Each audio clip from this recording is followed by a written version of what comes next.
Hello and welcome. This is the VCD Roundtable episode number 61, and today we are going to do a bit of a VMware Explore Las Vegas recap.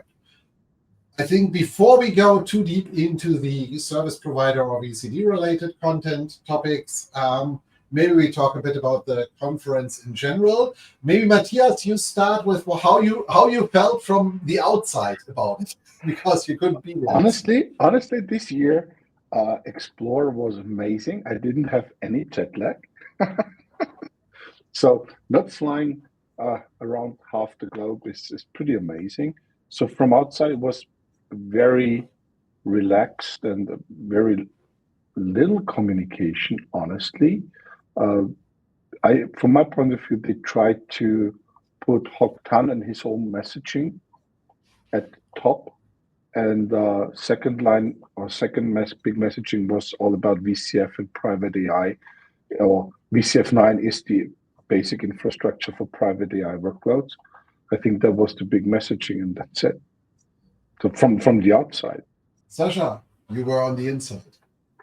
Yeah, so it was very interesting this year. So overall, it was really good to communicate with all the people, customers on the Explorer. So it was not as big as the years before, but it was, yeah, everyone who was there, or most of them who were there, it was a really good mood.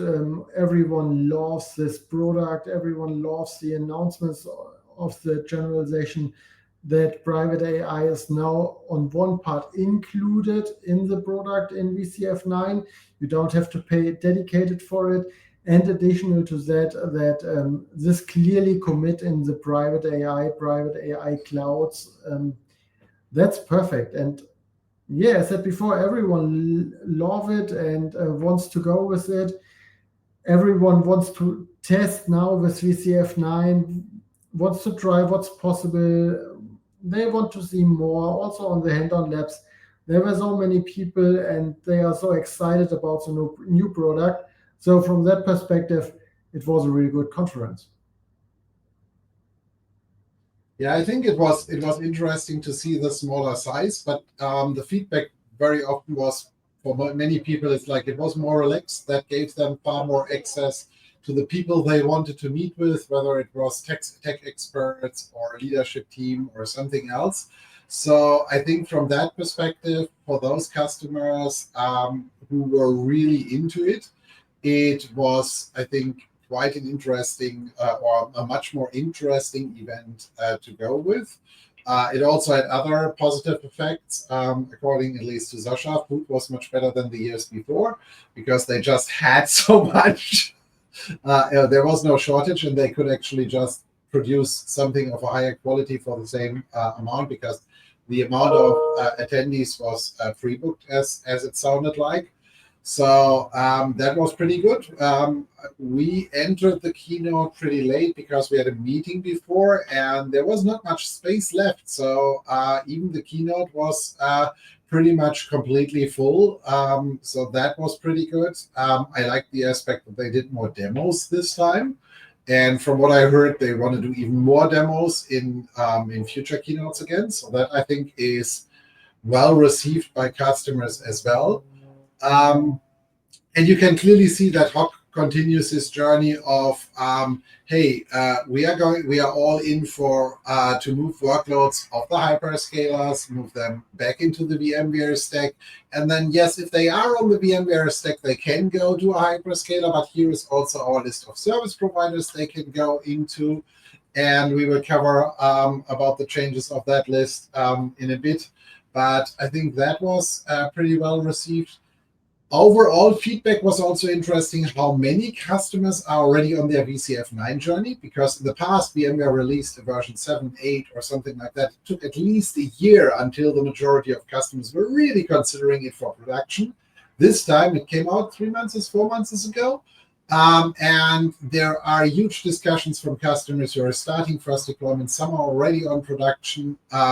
So this is really, really interesting. I mean, yes, there are issues, and yes, you need to qualify before if this works for you, if it has the feature sets you need.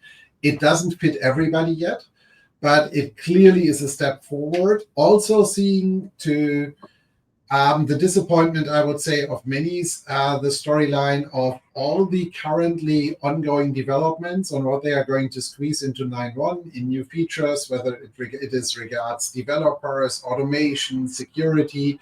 So there is a lot coming in the next couple of months for the next release. So all of that, I think, is overall very, very positive. So from that perspective, yeah, I think it was a very, very positive customer-related conference. When it comes down to the partner track, let's start maybe on the resale side before we head over to the CSP side, and then I promise for the remainder of the session we will focus far more on that one. On the resale side, I mean, this was the first conference, especially after in North America, Broadcom dramatically reduced partner headcount, and it feels like they are not yet finished, especially when they made very, very clear statements that for them, the only valid partner is a partner who is 100% focused on Broadcom and who is not necessarily having migration services to other platforms and things like that. That is also something which is a bit, at least vendors have said something like this behind closed doors, but they were very aggressive and very clear in that on the front. So you either want to stay with us on the VMware bandwagon, or if you want to offer migration services, then off you go. We don't necessarily want to have you as a partner anymore. So, and from what I have heard in the industry, several other vendors are currently looking at it if Broadcom is going to get away with it, because they might consider similar steps then in actually telling their partners, at least their top tier partners, if you want to work with us, you have to leave the other ones. So that's going to be interesting. But then it comes down to the more or less, much more interesting story. We all have seen, or we have all heard the CSP storylines over the last couple of weeks, where Broadcom discontinues the white label program, reduces the amount of CSPs. They also now made very, very clear, but that was already in the last couple of weeks, pretty much well public. They are no longer going to have partner levels for CSPs, so there is no difference between Pinnacle and Premier anymore. All CSPs are going to be on the same level. For the moment, they reiterated that this does not yet apply for Europe. Any questions in regards to whether they are going to apply it for Europe or when they are going to apply it for Europe were not clearly answered in any way. So at least there was under no circumstances will we bring this to Europe. So I think the belief some people have that this might come to Europe, it's more a question of when, not if. And it's going to be interesting because they announced several changes. I mean, we all know about the 125% core overcommit limit. It sounds like that they want to restrict that even further, potentially. I had a bit of the feeling they wanted to just test it out, what the reactions are, and then see if it backfires too much and they actually get away with it. Because let's face it, that would get Broadcom in the position that there is no overusage calculation for them anymore, making their life a lot easier and the whole business far more predictable. So, other than that, let me quickly sum up, and then Sasha can chime in and say what else he heard.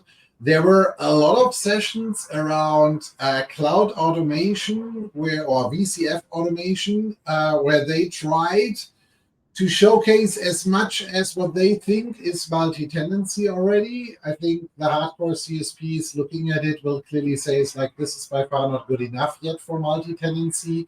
This is very, very basic functionality we have so far for dedicated clusters, and then even there are limitations. So we are by far not there where we need to be if we continue to run shared infrastructure. But I would say other than that, you can at least say that they try to mention multi-tenancy and try to build something, but I think there is still a long way ahead. Sasha, your take. Yeah, you said most of that. So it was interesting to see overall that also a lot of service providers were on the conference who was kicked out of the program, who got the cancellation of the contract. And they clearly said and searched, they had so many meetings, they are searching for a solution because every one of them said, hey, it's a perfect product. Also with the announcements of the AI stuff and all of the new changes. So they clearly said, we want to use this product, and they're searching really hard for solutions how to use this product in the future now. So that was a very interesting part from my perspective, and we have some questions here, so I can show it. What is the logic behind offering some services to US customers only? Why exclude European Union? If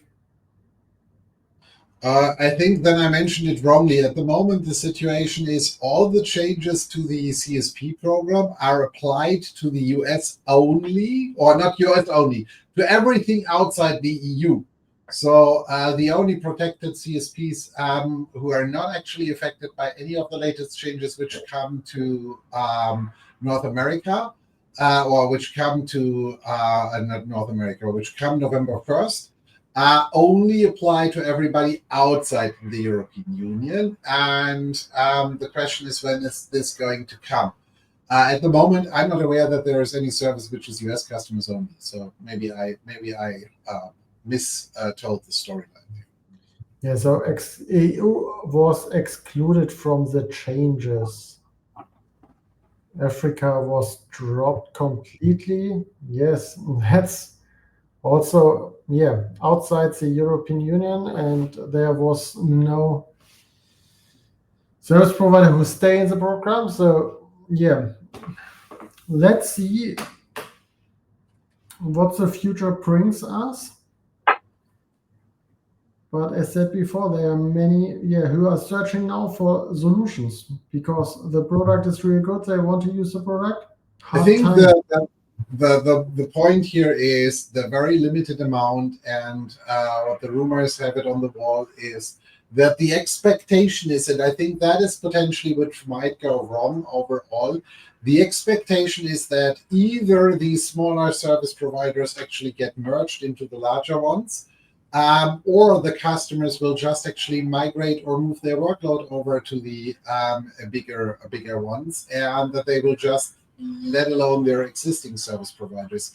I think we all know that there is typically, when you are, especially with a smaller service provider, in many cases, it's a niche solution. It has very specific availability scenarios, specific services or other things. So it's not that easy that you just take that VM out and actually place it again at a different service provider. So from that perspective, I think it's going to be interesting to see how this plays out, what the overall effect is going to be for Broadcom from that perspective.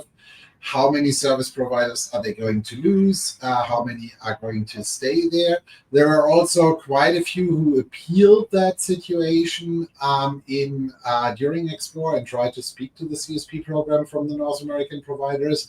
But from all I heard, there was no one successful with that storyline. So it seems like that the new model seems to be pretty close. However, on the other side, let's face it like that, there might be other models with bring your own license or customer-owned licenses and stuff like that. There is far too much at the moment which is the unknown in that scenario, that those might be solutions. They need to find other solutions for other territories. Like I think the whole Middle East and Turkey area is left with 2 service providers. And especially in that area, not every country is really willing to actually host in another country, especially not one of the neighbors. So that is a bit of a difficult story. So we will see how that is going to go out and what's going to happen with that. It sounds like they are working on some exceptions, but it sounds also like that these exceptions are really more facing towards specific CSPs in specific areas, not something like a broad line solution, which you can then apply to the European Union, North America, or something. And you really need to take a look on your current business. So figuring out how many shared and how many dedicated environments you have. So I think that's also one point you can take a look at. Because as Eve said before, if you have dedicated environments, you can take a look with customer-owned licenses, and there are some solutions. And yes, I know some of you might say now, yeah, but we gave up our resale opportunity. That doesn't stop you or your customers to buy the license somewhere else and actually bring them in. However, even there, the terms are when I read the terms, I have my interpretation on how I would read them. And then on the other side, you have Broadcom, who has their version on what they think or how they think this should be read. I would always argue is like then just actually write it into the sentences. That would help, because that's why you actually release these documents. Don't actually, it's my role as the customer or as advisor to potentially analyze and interpret these documents. The author or vendor themselves should normally not actually do the same and actually say, but this is how we read this way. It's like, no, then you just actually rewrite this if you don't like it. Especially Broadcom, which makes very clear again and again that whenever they want, they can change the terms and conditions on their webpage at any given point in time without further warning. So from that perspective, nothing stops them from doing this. But yeah, so those, I think, were the major things. Anything else, Matthias, which you felt from the outside while all of this was running? Not that much, honestly speaking. Just that there was a Comdivision poker tournament. That's a rumor I heard. Yes. And again, Sasha didn't win. He's not allowed to win, aside the fact that he can't play poker. But we stick with the sentence, he's not allowed to win. We had a mixture out of one was from a partner, one was a customer, and one was from Broadcom, as far as I remember the first three. Yes. Right. So we had good communications at the poker tournament and more attendees than last year. And we are growing with the poker tournament, so hoping next year will be much bigger again.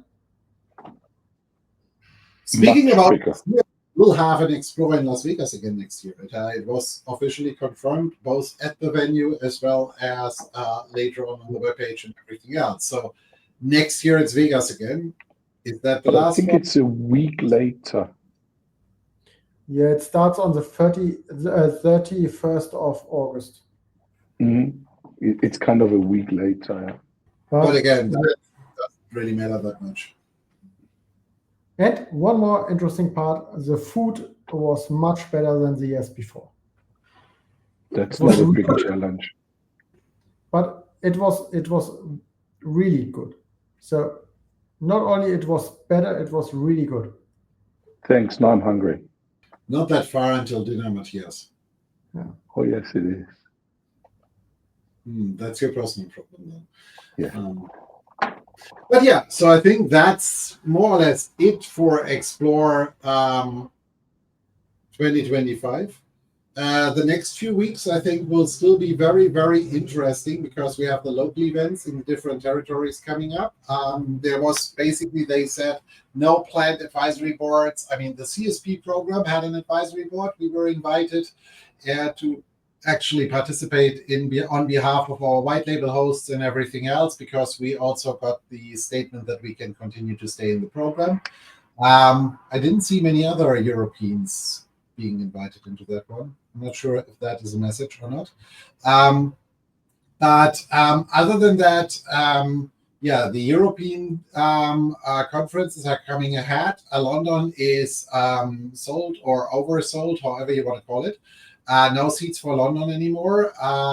Frankfurt opens September 10th. At the moment, they have potentially the expectation that that one is going to be sold out very quickly as well, because those people who can't make it to London will go to Frankfurt most likely, as it is much later in the year.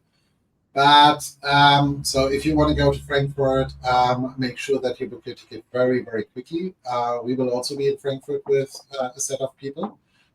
So if you want to meet up there and talk all things CSP, Sasha is going to be in London as well. So if you are attending London, ping Sasha beforehand so that you can meet with him as well.